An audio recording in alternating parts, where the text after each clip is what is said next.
Welcome to Guide Guru. We hope this video helps. Start by measuring ingredients precisely. 1 cup water, 2 tablespoons sugar, 1 tsp salt, 2 tablespoons neutral oil, and 1 cup all-purpose flour. Heat the water, sugar, salt, and oil to a boil in a saucepan. Remove from heat and add the flour all at once. Stir vigorously until a smooth paste forms. Let the dough cool for 5 minutes to prevent cooking eggs, then beat in 2 eggs one at a time until glossy. The eggs provide steam and structure that make churros crisp after frying. Use a heavy pot with a thermometer and heat oil to 360–375 degrees F.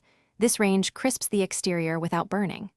Pipe churros in 3, 5-inch strips with a wide star tipped directly into the oil, cutting with scissors.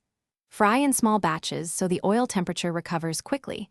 Overcrowding lowers temperature and makes soggy results.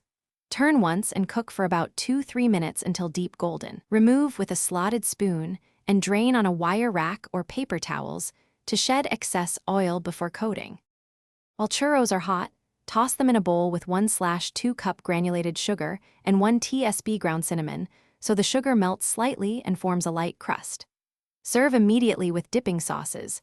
Chocolate ganache or dulce de leche at room temperature add contrast without steaming the pastry. If churros soften, recrisp in a 350 degrees F oven for 3–5 minutes on a rack. This evaporates surface moisture and restores crunch. For short storage, keep cooled churros in a paper bag up to 2 hours to prevent sogginess.